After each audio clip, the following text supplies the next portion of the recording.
جاءت أيام الأعياد، أعياد الثورة العربية المجيدة. جاءت أعياد يوليو، أعياد المجد، أعياد العزة، أعياد أمتنا العربية المجيدة الظافرة. واستقبلت القاهرة عاصمة الجمهورية العربية المتحدة أيام العيد، أيام يوليو الخالدة، بأروع مظاهر البهجة الغامرة. فقد مضت 10 سنوات من الكفاح البطولي في كل الميادين. مضت 10 سنوات مليئة بالعمل والعرق والإصرار. وتغير وجه مصر، تغير وجه تاريخها، تغير واقعه وتغير وجوده. ومع مطلع الاحتفالات بالعيد العاشر للثورة، عاشت جمهوريتنا أروع تجربة في تاريخها الحديث. عاشت تجربة دخولها الظافر عصر الفضاء. وشهد الرئيس جمال عبد الناصر قائد الثورة العربية المظفرة تجربة إطلاق الصواريخ العربية في قاعدة الصواريخ في قلب الصحراء. وصاحب السيد الرئيس المشير عبد الحكيم عامر نائب رئيس الجمهورية والقائد العام للقوات المسلحة، والسادة نواب رئيس الجمهورية ورؤساء أركان حرب الأسلحة الثلاثة. وساطح الرئيس مستقبليه بين مظاهر الحفاوة والبهجة من العاملين في القاعدة.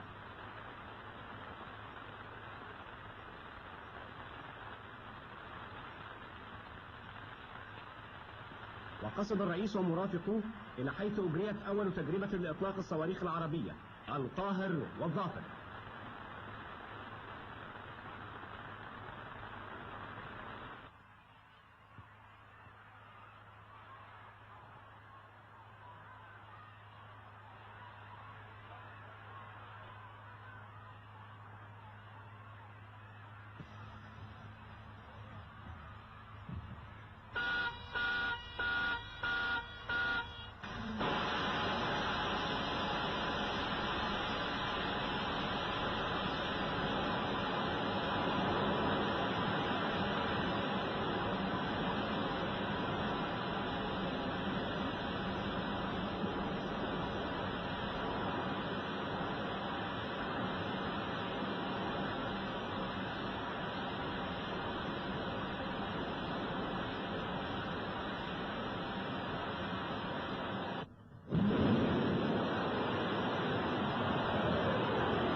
وهكذا اجتازت بلادنا في 10 سنوات عصر البخار وعصر الكهرباء، لتسير مع العالم من حولها في عصر الفضاء. وبعد 10 سنوات بنينا من الجهد والعرق والإصرار صرحا شامخا من العزة لشعبنا الذي حطم قيوده وانطلق وكسر أغلاله وتحرر.